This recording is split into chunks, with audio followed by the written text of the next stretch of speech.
March 1945, a road into a German town near the Rhine. 50 elderly men and women walk slowly across a brown field. They move in a wide line, 5 meters apart. They step carefully. They press their shoes hard into the wet earth. They are not walking to reach a destination. They are probing. Behind them stand 6 SS soldiers with rifles. Every few minutes, a loud crack breaks the quiet, followed by a scream. A civilian drops. A German anti-personnel mine has done its work. The line stops. The guards kick the body aside. The line moves again. The forward scouts of the American Third Army watch through binoculars. They count 12 dead bodies in 20 minutes. The German commander expects this human barrier to delay the American advance for hours.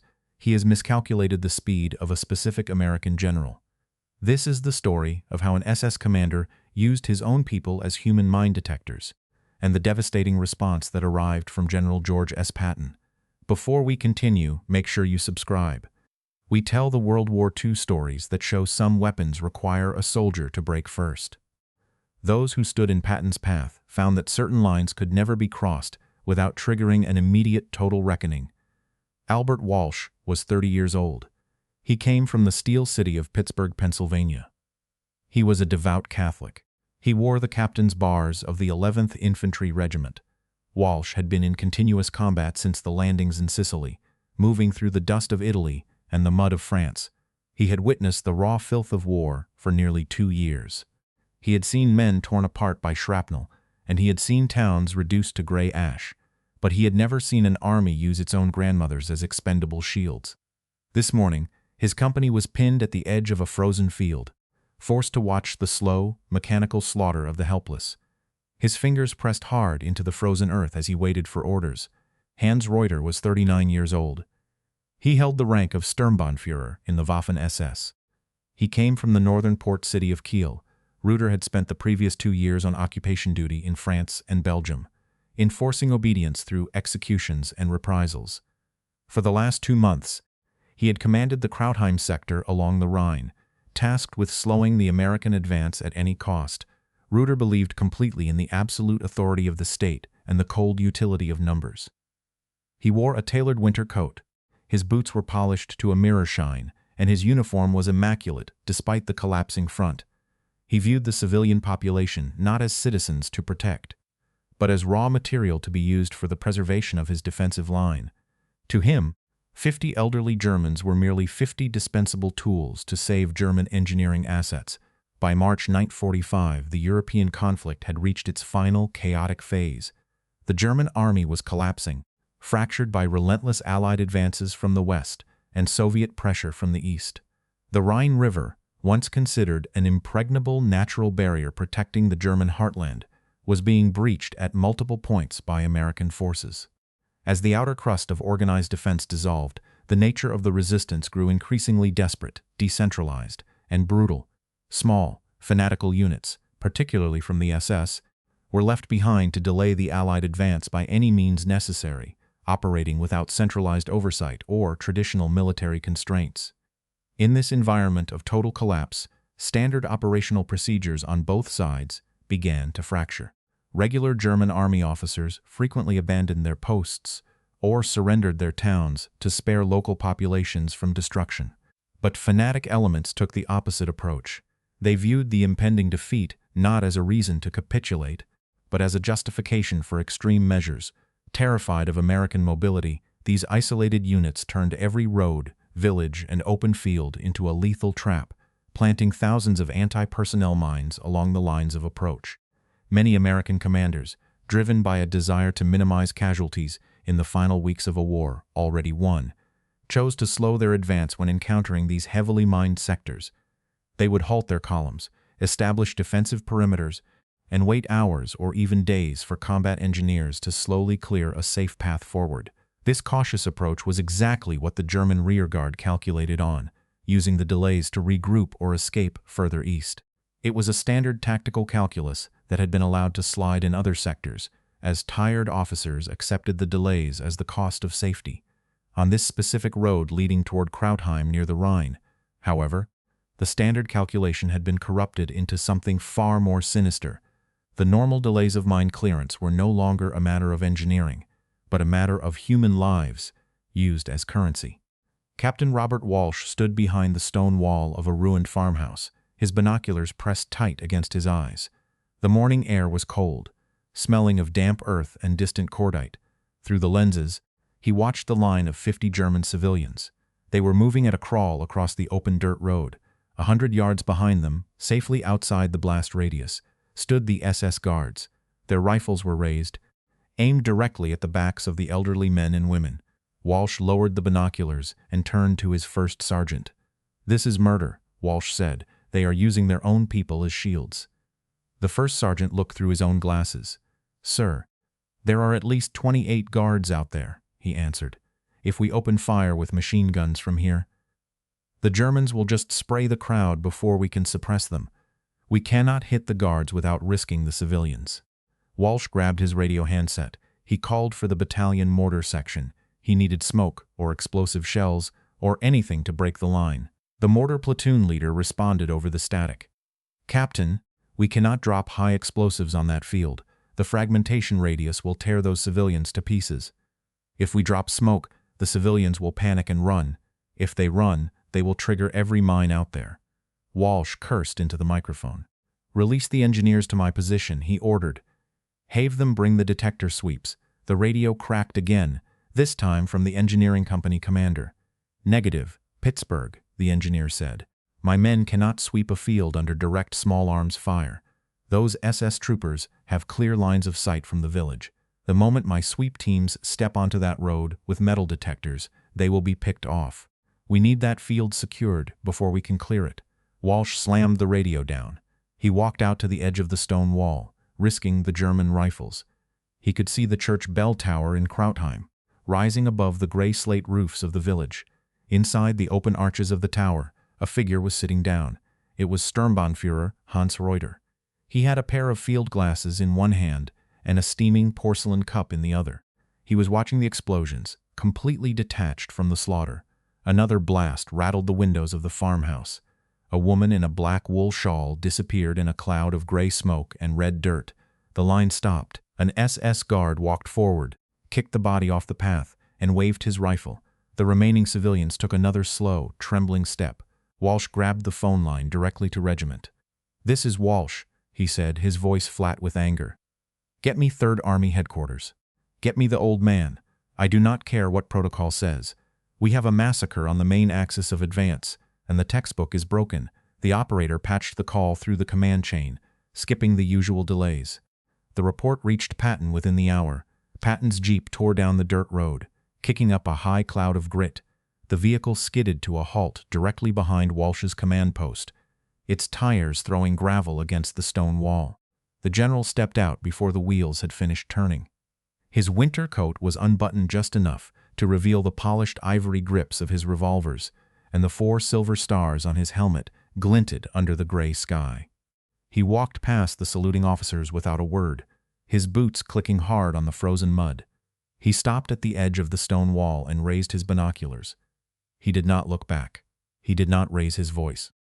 "Where is the commander of this slaughter?" Patton asked. Walsh pointed toward the village. "In the church steeple, sir. He is sitting there with a cup of coffee.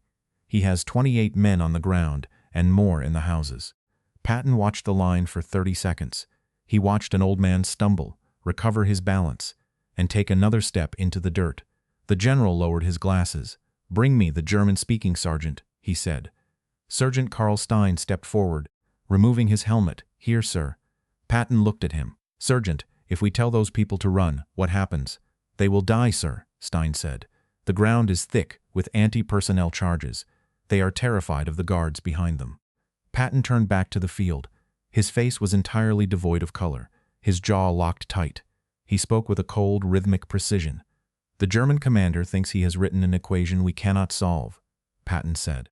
"He believes an American soldier will always value a delay over a bullet. He thinks our morality makes us weak. He sits in his church tower and counts the minutes we waste while his mines do his killing for him. He is wrong." The general turned to Walsh. "Captain, you have 6 snipers in this company. Bring them to this wall." Now Walsh signaled, and 6 riflemen crawled into position along the stone ridge. Their Springfield M1903 rifles fitted with telescopic sights. They racked their bolts silently. Patton stood directly behind them, his hands resting on his belt. "Each of you take one guard," he commanded. "Look through your scopes, wait until the line pauses. When those bastards stop walking to yell at an old woman, they are stationary targets. You will fire on my count. Not before." The snipers adjusted their dials, their boots digging into the dirt. "If you miss," Patton said, "the civilians die. If you hit, the equation changes. We are not here to negotiate with murderers. We are here to eliminate them." The line of civilians slowed. An SS guard stepped forward, his rifle butt raised to strike a frozen old man. He stopped. He was perfectly still.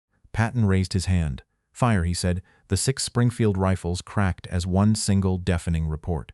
600 yards away across the open mud, 6 SS guards crumpled into the dirt simultaneously. Their weapons clattered against the frozen stones.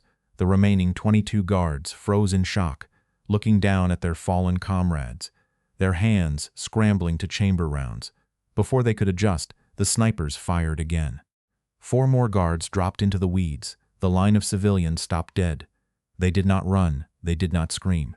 They stood like statues in the middle of the lethal field, paralyzed by the sudden silence of their tormentors. Sergeant Stein lunged over the stone wall, his voice booming through a megaphone in raw, commanding German. "Civilians, stay exactly where you are. Do not move your feet. The American army is coming to get you. Do not move." Walsh's infantrymen flooded over the perimeter wall, followed closely by the combat engineers. The sweepers moved with methodical speed, their metal detectors sweeping the dirt in rhythmic arcs, marking safe paths with white tape.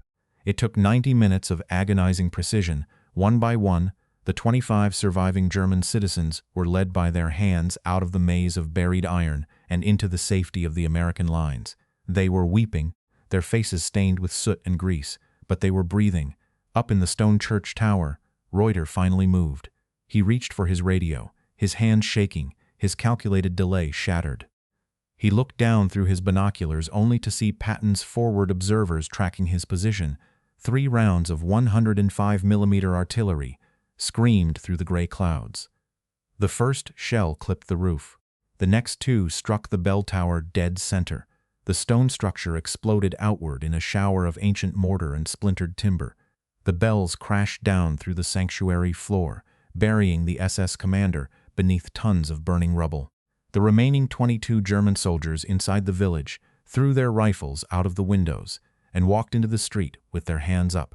The calculation was over. Captain Robert Walsh went home to Pittsburgh after the war. He returned to a quiet life, leaving the mud of the European theater behind, and became a high school history teacher. For 35 years, he stood before rows of American teenagers and recounted the reality of the European theater. He never named the specific officers, and he never bragged about his own actions, but he described the field at Krautheim to every class he taught. He died in 1982, leaving behind generations of students who understood the precise difference between military necessity and murder. One of those students, Marcus Johnson, eventually went on to law school and became a prosecutor at the International Criminal Court at The Hague, carrying the lesson of that German road into the 21st century. The 22 surviving SS guards were processed, documented, and held for military tribunals. During the lower-level war crimes trials of 1946 and 1947, 17 of them were convicted as accessories to murder. Their defense of following orders was rejected by the court. They served their terms in military prisons before being released into a rebuilt West Germany, where they lived out their lives in quiet obscurity. Frau Greta Bauer, one of the elderly survivors rescued from the field, lived until 1976. She told her grandchildren about the day the American snipers broke the German line, ensuring the story survived long after the rubble of the church tower was cleared away. General George S. Patton never mentioned the incident to the press, nor did he include it in his public reports. He recorded the tactical details in his personal diary with the same cold detachment he applied to every logistical problem. He noted that the math of the encounter was simple, proving that specific precision could defeat an enemy's cruelest calculations. The original diary entry remained locked in his personal files, a private record of the day the Third Army refused to let an atrocity dictate the speed of history. Some historians have argued that General Patton's immediate execution of the SS guards via sniper fire violated established rules of engagement regarding tactical patience and formal surrender demands. They claim that bypassing a protracted siege of the village risked the lives of the remaining human shields and escalated the localized violence. Others have argued the opposite, insisting that any delay would have resulted in the systematic slaughter of the remaining 25 civilians, under the boots of their own protectors. What is certain is that the sworn testimony of Greta Bauer and her fellow survivors provided an airtight foundation for the subsequent lower-level war crimes tribunals, ensuring that 17 of the surviving 22 SS troops were legally convicted and imprisoned for their specific roles in the Krautheim atrocity. If you had been standing on that ridge next to Patton, watching those German elders forced into that field, would you have ordered a high-risk sniper volley, or would you have chosen a softer alternative, trying to negotiate for the lives of those innocent people through a megaphone? Let us know your thoughts in the comments section below. And if you want to hear more historical stories about the moments where some weapons require a soldier to break first, make sure to hit that subscribe button right now.